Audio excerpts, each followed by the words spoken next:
आप सभी को मेरा दिल से प्रणाम। मेरा नाम है नरेश मनवाल और स्वागत है आपका हमारे YouTube चैनल पहाड़ी हूँ मैं सुनीता मनवाल में। तो दोस्तों, मैं आज सुबह से वीडियो नहीं बना पाया क्योंकि आज सुबह मैं गया था ऊखीमठ। तो वहाँ से आते आते मुझे लगभग सीधे 4 बज गए थे। जाने का कारण यह था कि केदारनाथ में जितनी भी कच्ची दुकान खोलने वाले हैं उनको वहाँ से परमिशन मिल रही थी। तो जिनके पास भी ये परमिशन नहीं होगी तो उनका चालान केदारनाथ में काटा जाएगा और कह रहे हैं 50,000 रुपये तक जुर्माना पड़ सकता है। तो मैंने भी कई कागज लगाए थे, कई कोशिशें की, उसके बाद ये परमिशन मुझे मिली। इस परमिशन का फ़ायदा यही है कि अगर आप एक स्थानीय मतलब आप लोकल हो या कह सकते हैं रुद्रप्रयाग जिले से बिलोंग करते हो तो आप कहीं पर भी अपनी कच्ची दुकान लगा सकते हो, या जिस जगह आपकी पिछले वर्ष दुकान थी तो उस जगह पर आप दुकान लगा सकते हो। और साथ ही में इस परमिशन के साथ साथ एक समिति का गठन हुआ है, केदारनाथ आपदा प्रबंधन समिति। तो कल के दिन अगर कोई दैवीय आपदा आती है तो जिसकी क्षति होती है कुछ भी, तो वो सरकार की तरफ से अपने लिए मुआवजा मांग सकता है। तो ये रही वो परमिशन जिसके लिए मैं आज ऊखीमठ गया था। तो काफ़ी टाइम लगा, भीड़ बहुत ज़्यादा थी। मुझे भी एक बार लगा कि मेरा नंबर आएगा कि नहीं, क्योंकि 700-800 लोग थे तो मेरा नंबर लगभग 200 कुछ के बाद आया। तो काफ़ी टाइम मैं वहीं पे बैठा रहा। मैंने वीडियो भी बना रखी है, इसके बाद आगे मैं वही क्लिप ऐड करूँगा। तो इसमें काफ़ी शर्त लिखी गई है, कई सारी चीज़ें लिखी गई हैं जिसमें हमें कई नियमों का भी पालन करना पड़ेगा। तो जिनके पास ये नहीं है तो उन्हें भी ये बनाना अनिवार्य है। तो रुद्रप्रयाग CDO ऑफिस से आप इसके लिए आवेदन कर सकते हैं और टोटल 9,000 रुपये इसमें खर्चा आ रहा है। तो ये कोई गलत पैसा नहीं है, इसमें हम लोगों का ही फायदा है क्योंकि परमिशन रहेगी तो तभी समिति हमारी मदद कर पाएगी। अन्यथा कल के दिन हमारी जगह पे कोई नेपाली या बाहर का व्यक्ति आके बैठ जाएगा और हम गढ़वाली लोगों को कई दिक्कत परेशानियों का सामना करना पड़ेगा। हम जितने लोकल लोग हैं अपने प्रति रोजगार नहीं कर पाएंगे केदारनाथ में, और केदारनाथ कहीं नेपालियों का मूलभूत अड्डा न बन जाए। तो सभी लोग इस चीज़ को बढ़ चढ़ के लें और जो ये शुल्क पड़ रहा है इसे जमा करें और अपनी अपनी परमिशन लें। तो अब इसकी नियम और शर्तें पढ़ता हूँ मैं आगे क्या क्या है इसमें कई प्रकार की शर्तें लिखी गई हैं, जिसमें से पहली शर्त लिखी गई है, उन्होंने आदेश दिए हैं ये हमें, कैंटीन या दुकान में खाद्यान्न सामग्री, विद्युत, पेयजल तथा रोशनी की पर्याप्त व्यवस्था सुनिश्चित करनी होगी। माने ये जितनी भी चीज़ें हैं, खाद्यान्न व्यवस्था हो गया और लाइट की व्यवस्था हो गया या पानी की समस्या होगी, वो हमें खुद करनी पड़ेगी। दुकान में जल आपूर्ति एवं विद्युत हेतु संबंधित विभाग से भुगतान के आधार पर संयोजन स्वयं करना होगा। यानी कि जो भी हम केदारनाथ मार्ग की लाइट यूज़ करेंगे उसका हमें जो भी दर कर होगा, मतलब पैसा जो भी लगेगा वो हमें स्वयं देना होगा। खाद्य सामग्री आदि का परीक्षण समय समय पर खाद्य सुरक्षा अधिकारी से कराया जाएगा तथा इस हेतु खाद्य सुरक्षा अधिनियम के प्रावधानों के तहत सक्षम अधिकारी के कार्यालय में रजिस्ट्रेशन पंजीकरण कराया जाना अनिवार्य होगा। खाद्यान्न जो अधिकारी होते हैं ना, सुरक्षा अधिकारी, तो वो बीच बीच में चेक करने के लिए आते रहेंगे कि आपके कैंटीन में या कच्ची दुकान में कैसा खाना मिल रहा है, या अच्छा खाना मिल रहा है कि नहीं, या वो अच्छी क्वालिटी का है कि नहीं। ये सारी चीज़ें हमें स्वयं देखनी होंगी और वो बीच बीच में आके जांच करते रहेंगे। दुकान में यात्रियों की सुविधा एवं जानकारी है तो नींबू पानी, चाय, कॉफ़ी आदि के रेट प्रदर्शित किए जाएंगे। नियत दरों से अधिक किराया वसूलने की दशा में अनुमति निरस्त की जा सकती है। तो आपने सुन लिया होगा कि जो भी रेट लिस्ट होगी वो दुकान पे टकी हुई होनी चाहिए। अगर ऐसा नहीं हुआ तो दुकानदार के खिलाफ उचित कार्यवाही की जाएगी। दुकान के अंदर एवं बाहर साफ सफाई की समुचित व्यवस्था करनी होगी। अगर किसी प्रकार से बाहर साफ सफाई नहीं मिलती है तो उस पर भी कार्यवाही की जाएगी। किसी भी दशा में पॉलीथीन को प्रयोग में नहीं लाया जाएगा। किचन एवं शौचालय की साफ सफाई उत्तम रखनी होगी। किचन, शौचालय एवं कैंटीन का कूड़ा कचरा, गंदा पानी एवं सीवर का निस्तारण उचित ढंग से करना होगा। किसी भी दशा में खुले में गंदगी प्रवाहित नहीं की जाएगी। गंदगी फैलाने की दशा में विरुद्ध आवश्यक कार्यवाही की जाएगी। तो मतलब आप अगर अपनी दुकान के बाहर या अंदर कोई गंदगी रखते हो और किसी अधिकारी ने आपको पकड़ लिया तो आपका चालान भी हो सकता है और उचित कार्यवाही भी की जाएगी। हो सकता है जब अगले साल वो आपको दुकान लगाने ही न दें। दैवीय आपदा दुर्घटना की स्थिति में कैंटीन व दुकान संचालक जिला प्रशासन द्वारा किसी भी प्रकार की क्षतिपूर्ति नहीं की जाएगी और न ही ऐसा दावा स्वीकार किया जाएगा। अगर कोई दैवीय आपदा आती है तो जिला प्रशासन आपकी कोई सहायता नहीं करेगा, ये इसमें स्पष्ट लिख रखा है। चयनित आवेदकों द्वारा यदि कैंटीन दुकान आवंटन के उपरांत कैंटीन दुकान संचालन करने हेतु तो असमर्थ व्यक्त की जाती है तो इस दशा में कैंटीन दुकान शुल्क की धनराशि वापस नहीं की जा सकती है। अगर आप ऐसा हो गया कि आपकी परमिशन बन रखी है और आप किसी कारणवश दुकान नहीं खोल पाते हैं, तो ऐसे में आपका जो सीडीओ के लिए चालान लगा है, जो भी पैसा आपका खर्च हुआ है, जो 9-10 हज़ार रुपये लगा है ना, वो आपको वापस नहीं मिलेगा। तो आपकी परमिशन बन रखी है तो आप कुछ भी व्यवसाय कर सकते हैं, कच्ची दुकान लगा सकते हैं, टेंट लगा सकते हैं, या छोटा ढाबा खोल सकते हैं, या कहीं पे नींबू पानी का आप सेटअप कर सकते हैं। किसी भी स्थिति में कैंटीन दुकान संचालन द्वारा आवंटित कैंटीन दुकान का स्थानांतरण किसी अन्य व्यक्ति को नहीं करेगा और न ही कोई कैंटीन दुकान किराए पर देगा।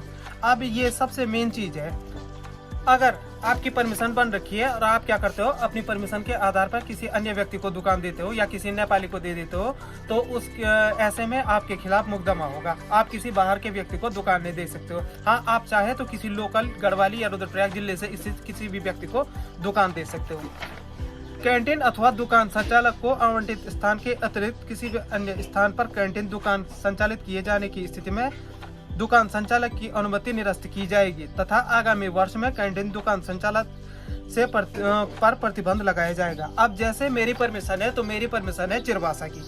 अब मैं दुकान लगा रहा हूँ सीधे ऊपर बेस कैंप में, तो ऐसे में क्या होगा कि मेरे ऊपर क्या की जाएगी, कार्रवाई की जाएगी, मेरी परमिशन भी निरस्त की जाएगी और अगले साल मुझे दुकान लगाने भी नहीं दिया जाएगा। तो जिसकी जहाँ पे जो भी जगह है इसमें शो हो रखी है, तो उसी जगह पे अपनी दुकान लगाएं। चयनित आवेदक द्वारा दुकान स्वयं संचालित किया जाना अनिवार्य होगा। यदि स्थलीय जांच करने पर कैंटीन दुकान स्वामी या कैंटीन दुकान संचालित करते हुए नहीं पाया जाता है तो इस दशा में कैंटीन दुकान स्वामी को आवंटित दुकान निरस्त कर दी जाएगी एवं संबंधित द्वारा 10,000 रुपये का जुर्माना और 3 साल हेतु प्रतिबंध लगाया जाएगा। तो ये सबसे इम्पोर्टेंट लाइन है। अगर ऑडिटिंग वाले आ गए या कोई अधिकारी चेकिंग पे आ गई और परमिशन मेरे नाम से है और मैं अपनी दुकान में नहीं पाया जाता हूं, तो मेरे ऊपर 10,000 का जुर्माना लगेगा और साथ ही 3 साल के लिए मुझे वहां पे बैन भी किया जाएगा कि मैं वहां पे दुकान नहीं लगा सकता हूं। चयनित आवेदकों द्वारा संचालित कैंटीन दुकान में यात्रियों से लेन देन प्रक्रिया को ऑनलाइन माध्यम से किए जाने को प्राथमिकता दी जाएगी। अब ये भी इम्पोर्टेंट है। देखिए, यात्री लोग हैं तो अपनी जेब में उतना कैश नहीं रखते हैं, वो डर से कि कहीं पर्स खो गया या कुछ भी हो गया। तो इसके चलते सरकार ने एक नया नियम बना रखा है कि ऑनलाइन पेमेंट का मेथड सबसे पहले किया जाएगा।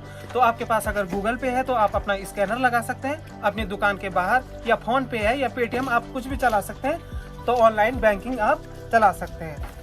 ठीक है, दूसरी शर्त करते हैं।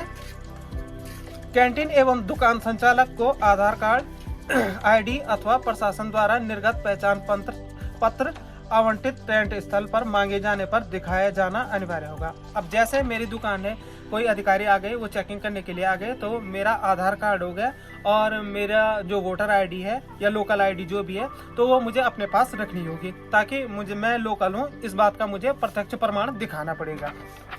फिर लिखा है, किसी भी विवाद की स्थिति में जिला अधिकारी रुद्रप्रयाग का निर्णय अंतिम होगा। अब जैसे कोई विवाद हो गया, मैं तो यही चाहूंगा आप कोई भी विवाद न करें, यात्रियों से भी आप प्यार से पेश आए, जितना हो सके उन्हें अच्छी सर्विस दें। तो कोई भी विवाद हो गया तो जिला अधिकारी जी यानी कि डीएम साहब महोदय, जिला अधिकारी जी, उनका निर्णय सर्वमान्य होगा। जो अंत में वो फैसला लेंगे वही दिया जाएगा। फिर आखिरी शर्त रखी गई है इसमें कि कैंटीन अथवा दुकान संचालक पर नेशनल ग्रीन ट्रिब्यूनल यानी एनजीटी व अन्य माननीय न्यायालय के आदेशों का पूर्ण रूप से पालन करना अनिवार्य होगा। तो जितने भी ये नेशनल ग्रीन ट्रिब्यूनल व अन्य माननीय न्यायालयों के आदेश का पूर्ण रूप से पालन करना होगा। तो जितनी भी इसमें शर्तें लिखी गई हैं उनका हमें पालन करना होगा। मैंने अभी सिर्फ ये आदेश पढ़े हैं। वैसे शुरू से लिखा है इसमें, श्री केदारनाथ धाम यात्रा वर्ष 2025 के सफल संचालन एवं यात्रियों की सुरक्षा व सुविधा के दृष्टिगत श्री केदारनाथ धाम में पैदल यात्रा मार्ग यात्रा काल 2025 में कैंटीन अथवा कच्ची दुकान संचालित किए जाने हेतु स्थानीय निजी उद्यमिक से आवेदन पत्र आमंत्रित किए गए हैं, जिसके क्रम में श्री नरेश कुमार पुत्र श्री प्रेमलाल ग्राम मनसुना को स्थान चिरबासा में 01 कैंटीन अथवा कच्ची दुकान स्थापित किए जाने की स्वीकृति निम्न प्रतिबंध शर्तों के अधीन प्रदान की जाएगी। तो मुझे भी ये सारी शर्तें और नियम मानने पड़ेंगे, उसके बाद ही मैं ये दुकान खोल सकता हूँ। और कार्यालय उप जिला अधिकारी ऊखीमठ से ये परमिशन मुझे मिल रखी है।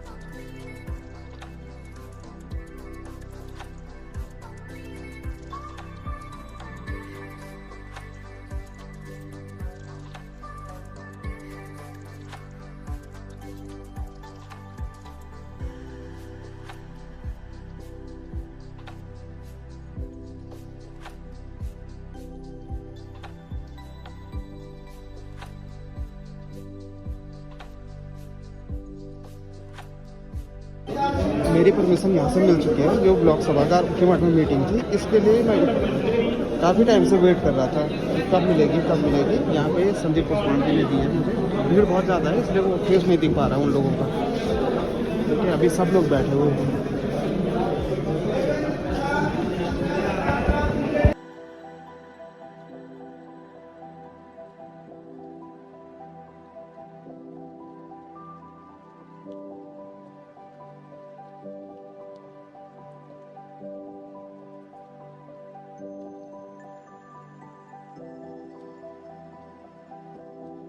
तो आज का वीडियो मैं यहीं पे समाप्त कर रहा हूँ। आई होप आपको वीडियो पसंद आई होगी। अगर पसंद आई है तो लाइक करें, शेयर करें और चैनल को सब्सक्राइब करें। और कमेंट में मुझे जरूर बताना कि आपको वीडियो कैसे लगी, क्योंकि केदारनाथ की परमिशन के संबंध में जो भी मैंने ये जानकारी कही है वो इसी पत्रांक में लिख रखी है। और सच में शर्तें बहुत सख्त हैं, तो सभी पालन करके चलना।